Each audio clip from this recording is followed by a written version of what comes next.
Hello, everybody. I'm Captain Jim Palmer, the Dream Business Coach. I'm the founder of the Dream Business Mastermind and Coaching Program, creator of Dream Business Academy, founder of No Hassle Newsletters, and host of Dream Business Radio, this very podcast, now in its 9th year. I think we're about 4 episodes away from 500, which is pretty cool. Anyway, welcome to another fantastic live edition of Dream Business Radio. I have a special guest, franchise expert, Kate Ross, and I want you to know this episode of Dream Business Radio is brought to you by the Dream Business Mastermind and Coaching Program. If you're an entrepreneur or small business owner who has tried and actually is just very tired of slow to no growth, there is another way. If you're feeling overwhelmed, unfocused, and especially if you want to learn how to create multiple streams of revenue in your business, something I'm very good at, you want to be part of this mastermind, go to Dream Biz Coaching, dreambizcoaching.com. But that's it. Let's get right to my special guest. We're going to be talking about franchising today. Kate Ross is president of Aspen Franchise Consulting. She's the founder of the company, and she created this company to support clients along the path of becoming a franchise business owner, which is kind of the other side, where you can be an independent business owner, and you can also be an independent business owner, but you're part of a franchise, which something of which I know a little bit about, which I'll share with you. Kate has 20 years plus experience owning and operating different businesses. She understands the complexities of starting and running a business, and she's an expert at helping her clients navigate the often confusing process of selecting the right franchise that matches the business of their dreams. All phases of business ownership are distinct and different for many entrepreneurs, and owning a franchise could be a smart way to go for some people. There are countless choices available in the franchise world, and Kate and her team help you find the best franchise opportunity, again, that's going to fit your goals. She is able to transform businesses with clear strategic vision, stakeholder alignment, and operational excellence, which is something she's really, really good at from her previous business experience. Kate subscribes to the notion that we are all connected. Great communication leads to great partnerships and even better results. And she has a deep passion for partnerships, leadership, communication, and growth. And by the way, Kate also loves dogs and cats. I know it's going to make Adam very happy. And she loves drinking espresso and playing double tennis. I think that's enough of that. Kate, how are you doing today? I'm doing great. Thank you. Great to see you again. Kate and I had which I should be in full disclosure, Kate is a coaching client of mine. She's a member of the Dream Business Mastermind. So we were actually talking earlier today. So this is a double treat for me. But Kate, I wanted you to come on because people that know my own backstory know that I spent probably 6 or 8 years helping to develop a franchise. It was in the bicycle and fitness equipment space. And we grew from 14 stores to 80 stores in 18 states. So I'm very familiar with the role of franchisor and franchisee. And that's why I was so excited to work with you, because this is what you do. You created this business to help people get into it. So maybe if I could just ask you before we dive into the franchise part of it, I know you've owned several different businesses, and you don't have to talk about them specifically, but how long have you been a business owner, and how'd you get into franchising? Yeah, business owner for 20 years. Starting businesses from scratch, initially bootstrapping. It was interesting. No stress, right? Creative, became a success, and then just kind of sold one, built another, sold one, built another, and just kind of grew in different ways. I was able to work at home, which was one of my major goals in 2006. After 6 years of being in the office, I was able to work remote, which was my goal, and to make good money, which I was able to do. So, yeah. So I'm just curious. So you built a business from scratch, sold it. You did it again, I think, a third time. So each time you did that, did you say, I'm going to go retire, and then you got bored and started another company, or was each one like a stepping stone, so to speak? Yeah, they each incorporated things that were important to me, incorporated kind of a different lifestyle, having freedom of time. I got to just focus on what I loved doing in the business and delegate other parts of the business, which I loved. So just working on having a nice, getting to do what I wanted to do in the business. And those businesses, you had developed some pretty big teams, if I'm not mistaken, right? You had a lot of people, which I know one of the things you're passionate about amongst all the different franchise opportunities, but I know you like staffing franchises. Is that where some of that background came from, do you think? Yes. I had to keep 200 positions staffed Oh on my my own goodness. for a while. So Wow. I love getting people the job of their dreams. So yeah, that was one of my passions in the past. So when I was in the franchise business, and I'm thinking it was like the mid '90s, there was an expression: "You're in business for yourself, but not by yourself." Is that something you still hear today, or is that like an old timer In saying? franchising, most definitely. Yep, Okay, still that's there. interesting. Because some people want to be in business for themselves, but I guess this was my backhanded way of getting to the first question: why somebody would want to be a franchise owner versus just going solo. How would you answer that? Yeah, I think there's a couple different reasons, but I think the big reason is the support. You're not by yourself, like you said. Hmm. Another reason is all the technology. The franchises have everything so tuned in right now. I mean, you can turn the button on. Your website's ready. Your lead flow's ready. Your everything is just really streamlined with all the tech. Um, and then the support of a team. They also help with the hiring and the staffing, which right now is even more important with everything that's Oh, going on with wow. Okay. strategy of how to keep your business staffed. And I always make sure we question the franchises about that. Yeah. I remember in the franchise business, it didn't matter what you sold, product or service. It was a very much a relationship business. And so the way I used to look at it is if the franchisees, because it's franchise, if the franchisees needed help and it wasn't something you're contractually obligated to perform, but if you help them, that just makes your franchise more successful. So the staffing piece, I'm guessing, especially in the last few years, has probably become quite a distinct need. Yeah, the franchises have adapted and put into place, strategies, which are a real selling point for a franchise on how we're going to keep it staffed. So, Mm-hmm. yeah, and it does, what they focus on goes with the times, So with COVID, they really did get a lot of really neat systems in place, and also being able to work remote. There's so many different opportunities in franchising. Yeah. So I know this is kind of a broad-based question. It's probably 20 different ways you can answer this, but do you need specific experience in whatever niche you're looking at, or do most franchises offer really comprehensive training? Do you know what I mean? Yeah, so I think each franchise is a little different. Most of them are looking for a skill set, a certain type of skill set. Some of them want somebody who's very operational. Some of them want somebody with advertising, sales. It just really depends. Some of them want people that want to be operator owner.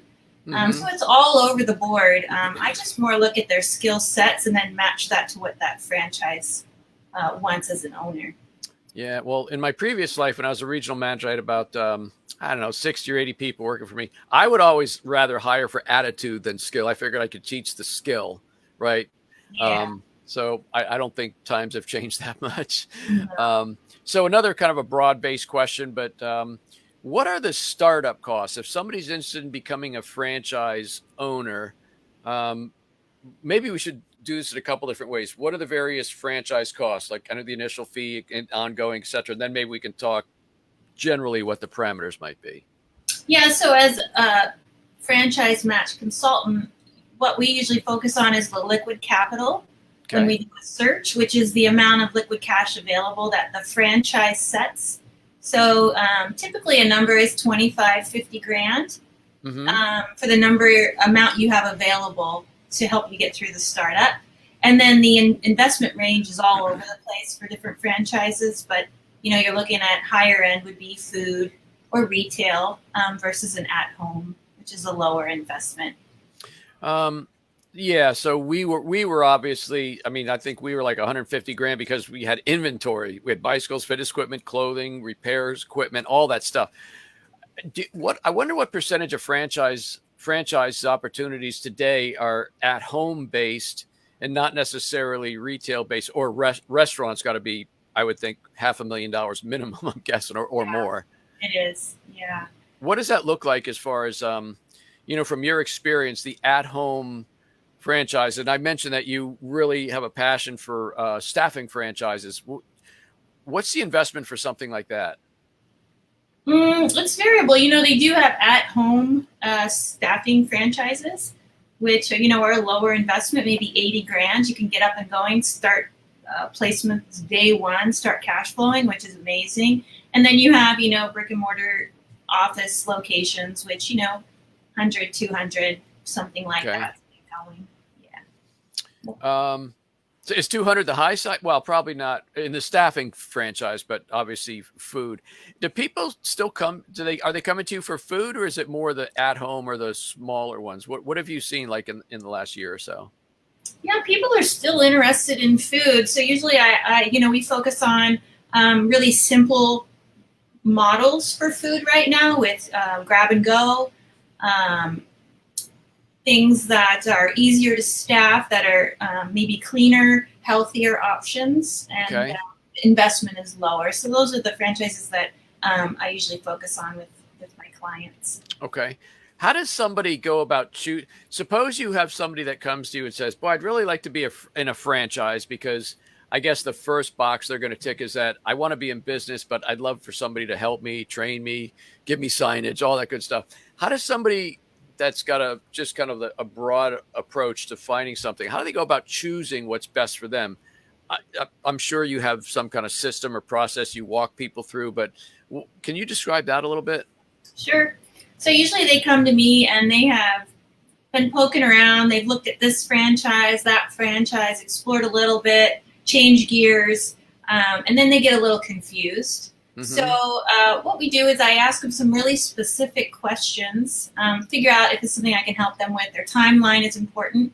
Within the first, if they're going to looking for 12 months, we're probably going to get started on it.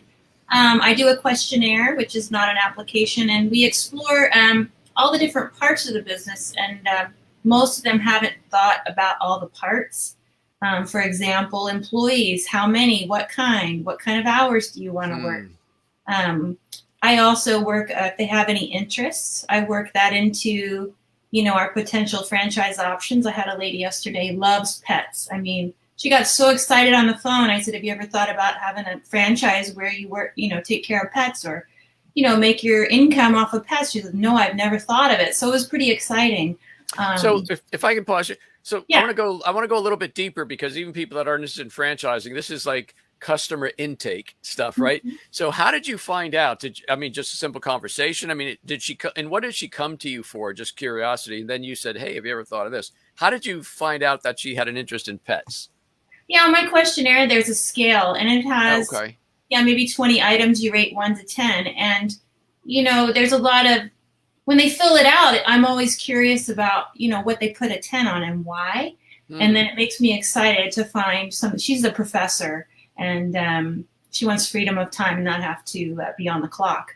So these aren't just ranked top 10 about business or franchise. They're like general, like cooking, cupcakes, pets. I mean, is it a whole broad thing? Yeah, it's about 25 items, and then you rate it. And then most of the items do relate to a specific type of franchise that I could match them to. So they're placed there for a reason. I think you told me a month or so ago you had somebody that was interested in either, I don't know if it was cars or restaurants, but he scored a 10 in like the technical field. And I think you also said, hey, have you ever thought of this? There's some technical franchises, and I don't know where that went, but that's kind of like a light bulb moment for some people when you're taking them through your process, I would think. Yeah, it was. He owns a donut shop, and he rated computer IT on 10, and he actually had a degree from college. Wow. So, and he hadn't gotten a job when he got out, and just went right into owning the donut store. And he hadn't thought of potentially that being an option moving forward, which I thought was interesting. Yeah. Yeah. So, I mean, I'm really impressed with that, because sometimes somebody will come to you and say, hey, I'd like to have a muffler shop or a donut shop. And maybe they do well, but maybe there's something else that they'd be really good at based on likes, previous experience, or a skill set that they think is maybe not even important. I think that's pretty astute. Do most franchises offer financing either themselves, or do they hook you up with some financing, or does everybody just get it on their own?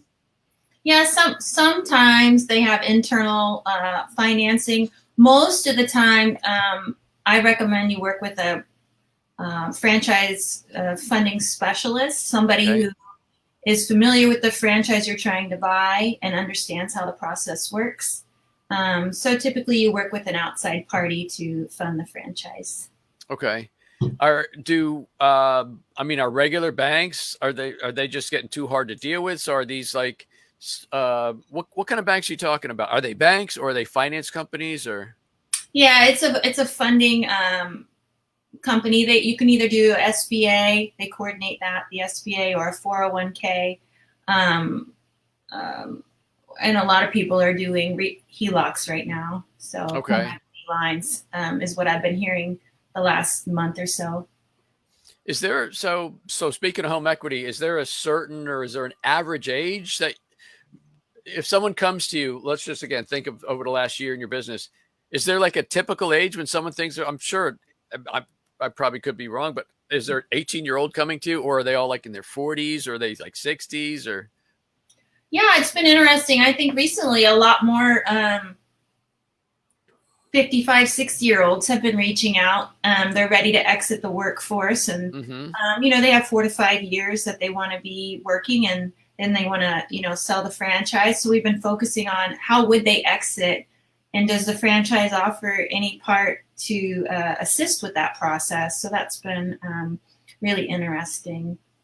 Do do most people or do some people finance it on their own? So if the average person is 55 or 60 and they're exiting the workforce, they probably have some liquid capital, I would assume, at that point in their life.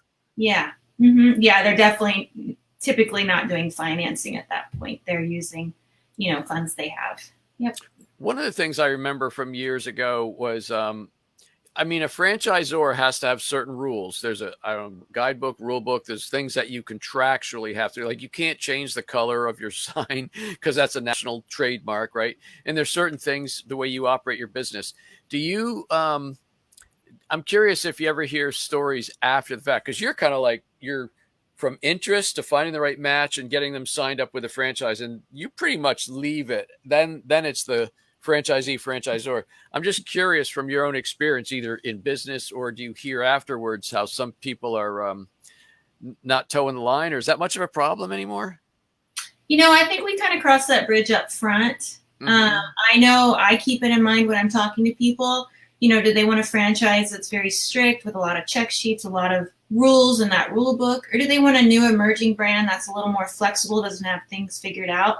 And then I know when they go through the discovery process, the franchises really hash out, is this going to be a good fit? And is this franchisee going to be happy, following those rules, or is it going to be a Right. problem? So I think they do a really good job ahead of time figuring that out. Not to say, it might happen down the line, but not Yeah. anything that I've heard recently. So I do believe most franchisors that are honorable and have really good intentions are going to help you be successful. I'm sure there's some outliers, but in general, not even saying good, bad, or otherwise, what are some of the risks associated with buying a franchise? What should people, have eyes wide open about? I Well, I can say, in my opinion, a newer emerging brand, Mm-hmm. especially if somebody's never owned a business, that potentially they're not going to have the support that they need to be successful. Also, getting out there and networking, if it's required for the franchise to be successful, that's really important that the person enjoys networking, getting out in the community, doing the marketing, advertising part. So I think that part matching up is really important. If you don't want to do those things, then we need to find a franchise that does those activities for you, Yeah. to avoid that risk of not having the business that you need. I remember meeting, and again, I'm going back, I don't even know how far that is, but probably 20 years, no, more than 20 years. And because I've been in business 20 years, so it's going back, I don't know, 30, let's say 30. And what I figured out was that somebody who's not going to follow the rules probably is not going to succeed in the franchise and also wouldn't succeed on their own because they're just, kind of a, Tasmanian devil type thing. They're just whirling all over the place. And I think it's good to find that out beforehand rather than because, what's interesting is in the franchise world, you have something called a UFOC, Uniform Franchise Offering Circular. Is that right, Kate? Sounds right to me. Still the same thing. Yeah. So, but it not only lays out everything about the franchise, it's very transparent. There's no like hiding anything. Here's how many stores open. Here's how many stores close. So you get to see the ones that don't succeed. That's part of the franchisor's record.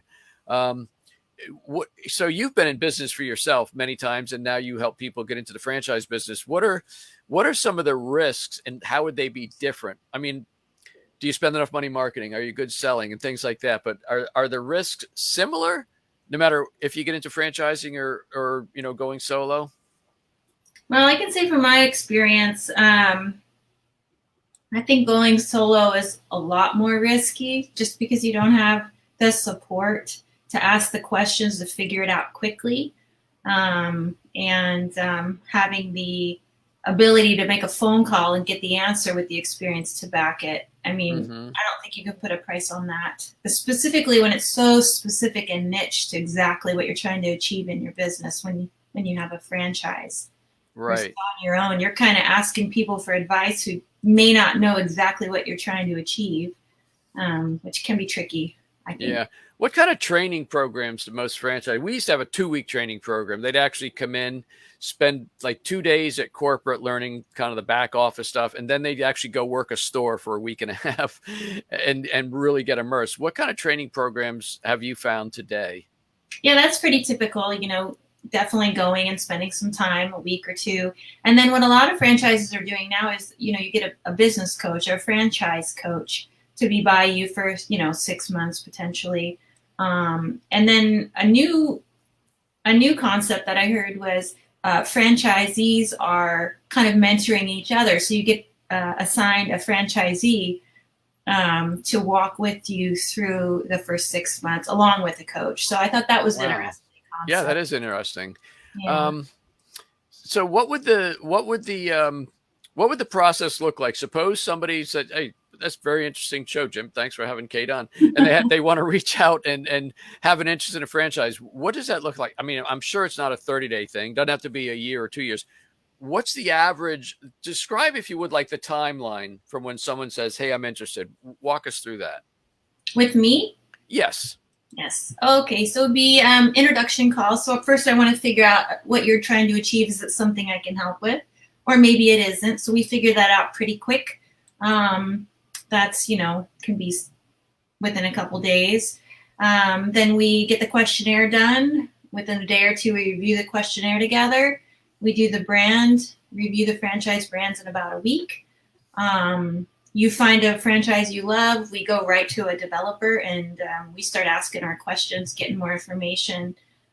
So I would say within 2 weeks, you could be talking to a franchise developer for a brand. Oh, wow. Potentially. And so if somebody reaches out to you, there's going to be a questionnaire, and part of that's what we described earlier. What are some of your likes? Just like, so that might help you actually broaden their horizons about what they might be looking for, right? And so the next thing is what you call a brand review. And that's where you just tell them about the franchises or introduce them, or what does that look like? Yeah, so after I review the questionnaire and we do the call, I have insight into over 300 franchises. So I kind of know the look and feel of the franchise, and I'm able to match up exactly what you're looking for to the franchise, along with thinking about, the developer, their attitude, the way they talk, the way they communicate. So I really try to match up a good relationship along with whatever that franchise does. So it's a little more complex than just matching up ideas. It's more a relationship, is this guy going to be able to work with this guy? And I kind of take that into account when I So you're not spinning that big wheel or throwing a dart and seeing which franchise you're going to show them. No. So I'm curious, when you introduce them to the developer, I mean, that's got to be a big step in the life of the potential franchisee. That's like getting some background, getting some help from yourself and your team, and then all of a sudden they're talking with the franchisor. That, I wonder if that's a nerve-wracking experience, or most people like, no, I'm ready. Get me in contact. Yeah, they seem to be one way or the other, really ready to go or really nervous about it. But I encourage everyone to have a call with a developer. I mean, if you're seriously thinking about franchising, we need to get on the phone and get the feel of what working with a franchise developer is going to be like. And I think most people figure it out pretty quick. Oh, I like this process, I like the structure, I like this conversation, or they figure out pretty quick, not for me. So Right. it's really pivotal having that first developer call. And so I hope you don't mind me asking this. What does it cost for somebody to work with an expert like you? Is there an upfront fee, or is it more like selling a house? Is there a commission from the franchisor? Somehow you must get compensated. How does that work? Yeah, so I walk my clients through the process step by step, provide resources. I also work with the developer. So I'm connecting both parties, coordinating both parties. I'm kind of in the middle, working it out between everybody. And once they decide that it's a good match, the franchisee decides, yeah, this is it. The franchisor says, yes, I want. Once they decide it's a good match, then the franchisor takes care of any charges from me. They set the fee they're going to pay me, and every franchise is a little different on how they take care of their. Okay, so there's zero cost to somebody reaching out to you and getting help at getting into the franchise world. Correct. That's pretty cool. I mean, that's just like working with a residential real estate, I guess. Somebody's going to walk you around, show you different houses. You find one you like. The real estate person earns a commission from the sale of the house. Yeah, it's kind of, would you buy a house without a real estate agent? I mean, my answer would be no. I'd always use a real estate agent. I suppose some people wouldn't, but if I had somebody to help me buy a business, I would definitely take advantage of it. Yeah, and one of the things I like about, and one of the reasons I wanted to work with you, is there's people who can do what you do because they're well connected, they understand everything. But you've actually started and grown three successful businesses that I'm aware of. Is it three or was yeah? There's a lot. There's a lot. All right, not counting baseball cards when you're a teenager. But yeah. So let me see. I'm quickly running out of time. I'm going to ask you another question though. So initially, when they reach out to someone like yourself and you go through the review, the brand review, the questionnaire, you're helping them find out what would be a good fit, even if they think they might know. So that could be 2 weeks. It could be 3 weeks. Then if everything looks good, you connect them with the individual developer or developers. And then is it like 3 months, 6 months, or does it depend if it's brick and mortar or at home? Like, what's that time frame look like? Yeah, it's all over the board. Okay. I think an average would be about 3 months to the end, to the end date. If it's a really simple consulting model, something at home, maybe 6 to 8 weeks. And okay. Like a restaurant, it's going to be a while. Yeah. Wow. So last question, Kate, is I know you have a passion for staffing franchises because of your whole background. And I must say the reason I think it's probably a really cool thing these days is it's not. Am I correct in assuming staffing franchises aren't necessarily brick and mortar, like retail hours are?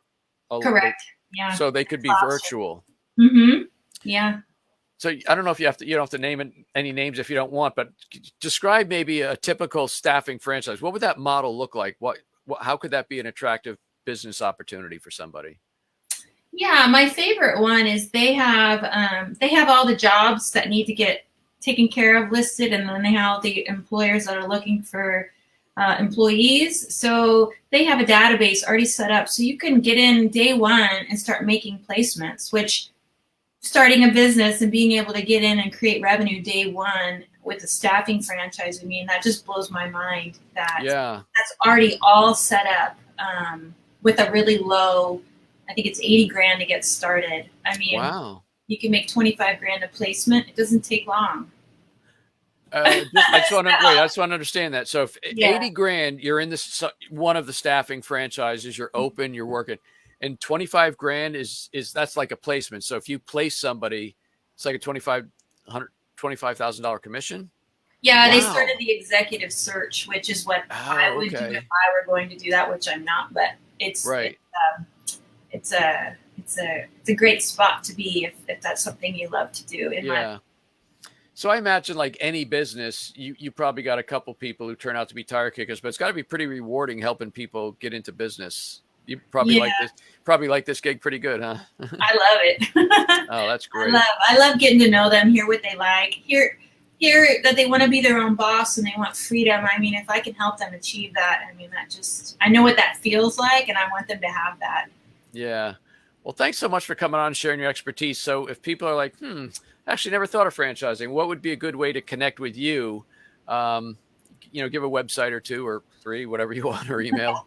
It's aspenfranchiseconsulting.com is the first one, ASPEN, aspenfranchiseconsulting.com. And then more specifically about me and staffing franchise is franchisematch.biz, and the biz is BIZ. Franchisematch.biz, B-I-Z. That's awesome. Kate, thank you so much for coming on Dream Business Radio live here today. Thank you. Hey, folks, that wraps up this very special interview with franchise expert Kate Ross, and she really knows her stuff. I highly recommend you connect with her, learn more about what she does and the pretty cool, interesting world of the franchise space. Anyway, she will help you find the perfect franchise match. You can connect with me at getjimpalmer.com. That's www.getjimpalmer.com. Again, Dream Business Mastermind and Coaching Program is dreambizcoaching.com, dreambizcoaching.com.